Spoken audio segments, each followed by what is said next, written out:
आप सभी को जय श्री राम। और अब कुछ बच तो रहा नहीं है वैसे बताया जाए जो, पर फिर भी अब वक्ता बैठे हैं तो औपचारिकता या जो भी कहें हमको नया जानने को मिलेगा ही। उससे पहले मैं अगर कुछ बातें बताऊं जो मेरा दोपहर तक का रहा, जो मैंने सुना। अभी आजकल पूरे देश में एक नैरेटिव चल रहा है मनुस्मृति। आप सब लोग देख रहे होंगे, संसद को भी कार्टून बना दिया। कार्टून नेटवर्क से ज़्यादा लग नहीं रही। पक्ष भी बाहर धरना दे रहा, विपक्ष भी बाहर धरना दे रहा है। फिर पिछले वक्ताओं में किसी ने कहा कि मनुस्मृति में कुछ छेपक जोड़ दिए गए, हम उसमें सुधार करेंगे जो करेंगे। पर मैं तो ये कह रहा हूं कि मनुस्मृति में 200 नहीं 2 लाख छेपक जोड़ भी दिए गए, परंतु उसमें ये वाला छेपक कहीं नहीं जोड़ा गया कि जो मुझे नहीं माने उसकी हत्या कर दो, उसकी पत्नी को भोगदासी बना लो और उसकी संपत्ति को लूट लो। ठीक? फिर भी जिस किताब में यह कहा जाता है उसको इस देश में कोई जलाता नहीं है, और जो किताब ऐसा नहीं कहती उसको जलाया जाता है। उसका एकमात्र कारण यह है कि मनुस्मृति जलाने वाले भली भांति इस बात को जानते हैं कि मनुस्मृति जलाने के कारण हमको कोई जिंदा नहीं जला देगा। बाकी हम कुछ भी कह दें, मुझे इसके सिवा कोई दूसरा कारण इसका दिखाई देता नहीं है। वरना अगर आप लोग देखेंगे तो पिछले 800 सालों तक भारत में, और 800 भी ना जाएं तो अंग्रेजों के आने से पहले 500-700 साल जो भी थे, दिल्ली सल्तनत के आने के बाद, भारत देश जो है वो फतवाए अलमगीर से चला है। फतवाए अलमगीर और कुछ नहीं, शुद्ध रूप से शरीयत है। उसके बाद अंग्रेज आ गए, उनके चार्टर एक्ट आ गए, सब आ गए। उसके बाद हम पे एक और किताब थोप दी गई जिससे अभी हम चल रहे हैं। तो 800 साल में हमारा देश मनुस्मृति से चल कब रहा था? पर फिर वही है कि जवाब तो हमें तब मिलेंगे जब हम सवाल सही पूछेंगे। तो ये कुछ चीजें हैं, खैर समय की अपनी मर्यादाएं हैं। मैं चाहता हूं कि आचार्य योगेश जी ने हमको बोला था सांझा भोजन, वो हम सब कर चुके हैं। अब समाज बनने में जो दूसरा काम है साझा चिंतन, वो हम लोग सुबह से कर ही रहे हैं। और मैं प्रयास ये करूंगा कि जब हम यहां से समाप्ति करके जाएं तो हमारे जीवन का एक साझा उद्देश्य जरूर हो जाए कि हम एक समाज बना दें। अभी जब हम भोजन के बाद आए थे तो यति जी ने आके बोलना शुरू किया। उन्होंने बोला कि मैं 100 से ज़्यादा रातें और 33 बार में जेल हो आया। अब हम तो सुन गए, हमारे तो गुलाब जामुन भी पेट में जा रहा, वैसी मीठा खा के नींद आती है। छाछ भी ली बढ़िया थी। पर अगर हम देखें तो जो उन्होंने ये बात बोली थी ना, एक लाइन, ये आज की डेट में हमारे जितने हिंदू योद्धा हैं उनकी स्थिति का एक कटु सत्य है। किसी को बुरी लगती हो, किसी को अच्छी लगती हो। अच्छी लगाने में आया नहीं, बुरी लगे तो मानने भी किसी लोग याद रखेंगे मगर बहुत उल्टा बोलता है।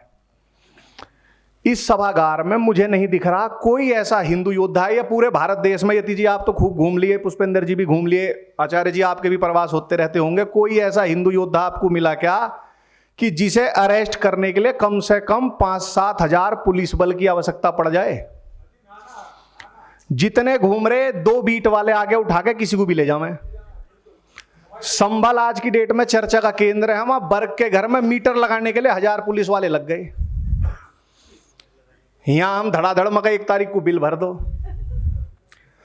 तो कायदा यही है कि भारत कभी आजाद हुआ ही नहीं, और हिंदू आज भी जजिया दे रहे हैं। जो लोग व्यवसाय करते हैं वो बहुत बेहतर तरीके से जानेंगे कि जो सेठ हैं वो डायरेक्ट हफ्ता देते हैं अपने एरिया के मुस्लिम डॉन को, और हिंदू जो हैं इनडायरेक्टली बर्ग के घर का बिजली का बिल भर रहे हैं। बेटी लव जिहाद में चली गई तो संपत्ति दे रहे हैं, जेवर दे रहे हैं।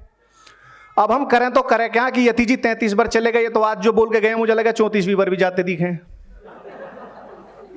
और भाई 34वीं, और मैं कह रहा हूं कि इस सभागार में जितने जनों ने भाषण दिया है सबने मां कसम ही तो खा रखी है, 295 को मैं ही देखूंगा। तो हमें सोचना पड़ेगा ना जी। पिछले साल भी तुफैल जी ने कराया था, पिछली बार खाना और हैवी था, होटल में कार्यक्रम था मयूर विहार में। अगले साल फिर होगा।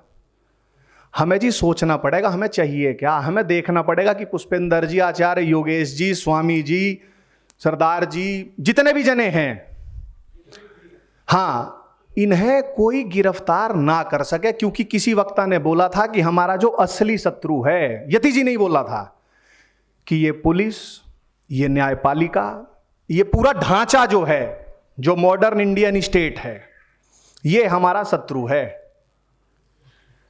सरदार जी ने बोला था अपने भाषण में कि जब प्रिंटिंग प्रेस का आविष्कार हुआ तो चर्च 2 टुकड़ों में टूटी। मार्टिन लूथर ने प्रिंट करके चर्च की दीवारों पर लगा दिया था कि ये कॉन्ट्राडिक्शन है, इंडल्जेंस जो तुम बेच रहे हो कि पैसे दे दो तुम्हारी सजा माफ हो जाएगी, तो क्रिश्चियनिटी उसे झेल नहीं पाई। इंटरनेट वही काम इस्लाम के साथ करेगा, पर मार्टिन लूथर भी करने में तब सफल हुआ जब उसको एक राजा ने अपने किले में छुपा लिया था। आज हमें वो किला चाहिए जहां हमारे योद्धा केवल उस किले में रहेंगे, वो सरस्वती शिशु मंदिर में आके भाषण नहीं देंगे, वो वहीं से अपनी तकरीरें सुनाएंगे। पुष्पेंद्र जी को हमें कहीं भेजना ही नहीं है, मगर जी आप तो यहीं बैठो, इसमें 6ठा फ्लोर ले लो, 7वां फ्लोर ले लो, 7 ही तो होते हैं आसमान भी, 7वें पे बैठा दिया, आप जी वहां से करो। तो सोचें कि वो किला और एक हिंदू मॉब, आप सारे समाधान दे दो, इस समाधान से बेटर हो तो बता दियो, मैं आपके साथ चलने को तैयार हूं कि ये पूरा का पूरा राज्य केवल और केवल मॉब से डरता है जो शांति व्यवस्था भंग कर दे।